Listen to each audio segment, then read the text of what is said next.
Halo Nona Sarah, bisa datang ke kantorku sekarang? Suara di seberang sana terdengar berwibawa. Namun entah mengapa, aku menganggapnya mesum. Apalagi ketika mengingat perlakuannya di parkiran kantor polisi tempo hari. Tak berlebihan bukan? Halo Nona Sarah, kamu masih di sana kan? Tanyanya lagi. Ketika tak didengar, aku mengucap sepatah kata pun. Oh iya pak, maaf. Ada perlu apa ya? Aku balik bertanya dengan malas. Loh, kok pak sih? Ini kan bukan urusan formal. Panggil om juga boleh kok. Ujarnya sambil terkekeh. Astaga, aku memaki dalam hati sekasar-kasarnya. Benar-benar tak tahu malu, tak punya hati ternyata. Ada perlu apa om? Tanyaku dengan suara rendah, walau amarah kian meninggi. Kamu kan masih punya hutang yang harus dilunasi. Apa sudah lupa? Ia terkekeh lagi. Tanpa sadar, aku menyunggingkan senyum sinis. Semua pria ternyata sama saja.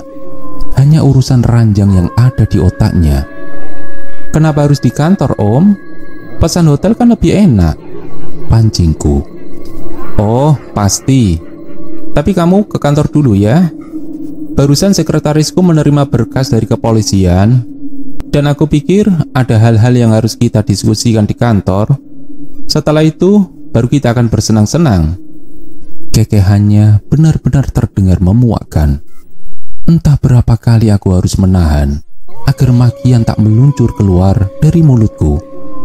Oke om, 1 jam lagi aku ke sana. Jawabku akhirnya. Mau dijemput? Nanti aku kirim sopirku ke sana deh.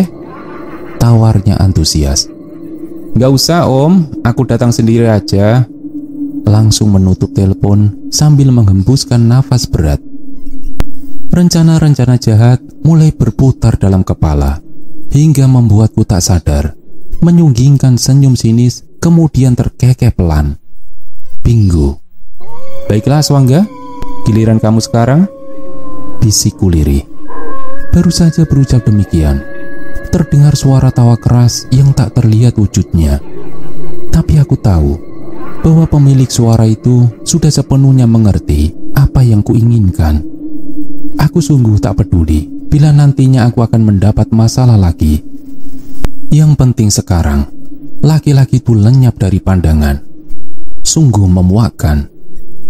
1 jam kemudian, aku sampai di area perkantoran dengan gedung mentereng. Gedung yang memberikan kesan hangat, namun juga dingin di waktu bersamaan. Begitu menginjakkan kaki ke dalam, seorang resepsionis perempuan langsung menyambutku dengan ramah. Anda Nona Sarah kan? Tanyanya dengan senyum yang menghiasi bibir merahnya. Rupanya ia masih mengenaliku yang tempo hari datang diantar Amel ke sini. Aku langsung mengangguk dengan senyum yang juga mengukir bibir. Kalau begitu, silakan naik ke lantai 4. Anda sudah ditunggu oleh Pak Wijaya. Lanjutnya lagi. Bergegas aku menuju lift dengan tatapan kagum dari orang-orang yang kebetulan berada di kantor itu. Entah karyawan atau sesama klien sepertiku. Aku tak tahu pasti. Beberapa laki-laki bahkan sampai tak berkedip menatapku dengan leher yang berputar hampir 180 derajat. Andai tidak ada tulang di dalamnya, mungkin kepala mereka akan menghadap belakang dengan tubuh yang tetap berada di depan. Pemandangan seperti itu sudah biasa bagiku, dan terus terang aku sungguh menikmatinya. Pasalnya, sudah pasti karena kecantikan dan kesempurnaan tubuh yang kumiliki. Apalagi, andaikan mereka tahu aku adalah seorang wanita malam yang bisa disewa, mungkin mereka akan rela menjual apa yang dimiliki hanya demi mencicipi tubuhku. Namun ketika mengetahui resikonya, aku yakin mereka akan mundur teratur, bahkan mungkin lari terbirit-birit. Termasuk pria tua yang sekarang akan kudatangi. Tanpa terasa, aku sampai di depan sebuah ruangan. Seorang sekretaris cantik langsung berdiri, kemudian mengangguk dengan sikap sopan. Tak banyak bicara, ia kemudian melangkah dan mengantarku sampai masuk ke dalam ruangan. sebuah prosedur formal bagi setiap klien yang datang.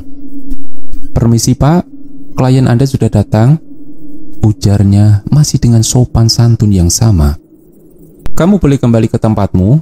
Terima kasih," jawab pria tua bernama Wijaya itu dengan suara berwibawa. Sesaat sebelum sekretaris itu pergi, Wijaya memanggilnya lagi.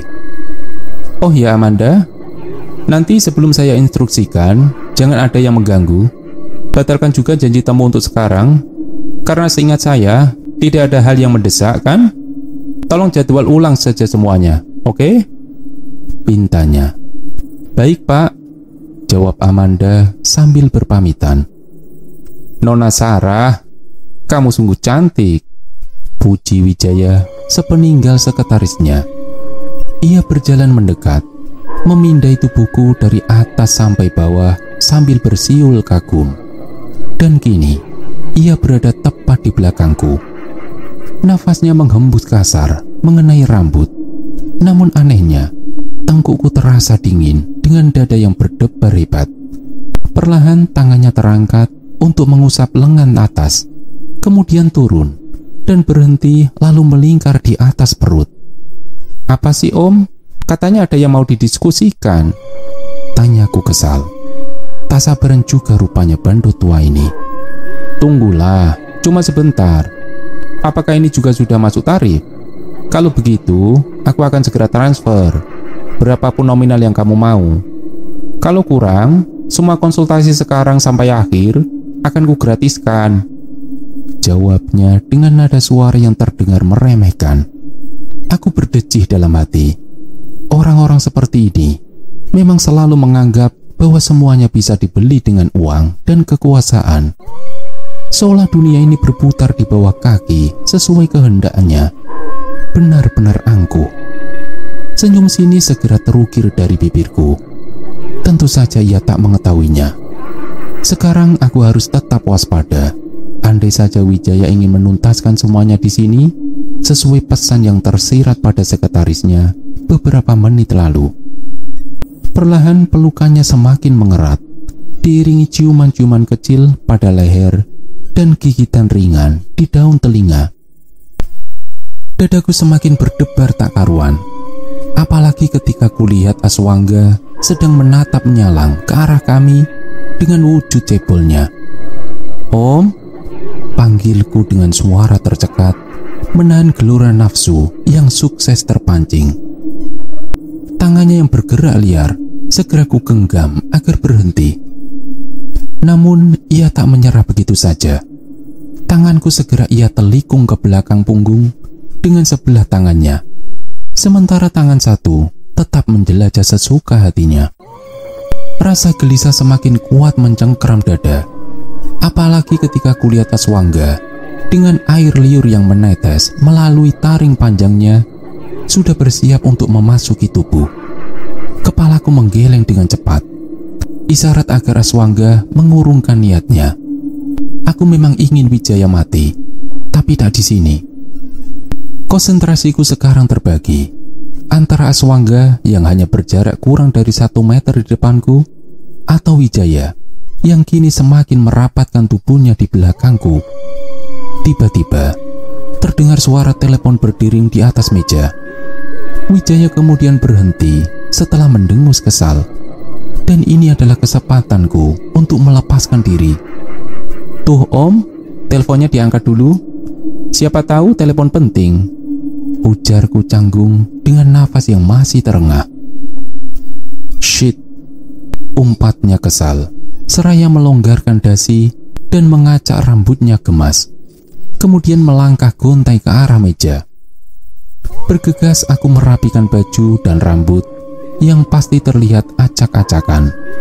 Beberapa kancing bahkan sudah terlepas dari tempatnya. Sementara Aswangga sudah tak terlihat lagi. Entah kemana ia pergi.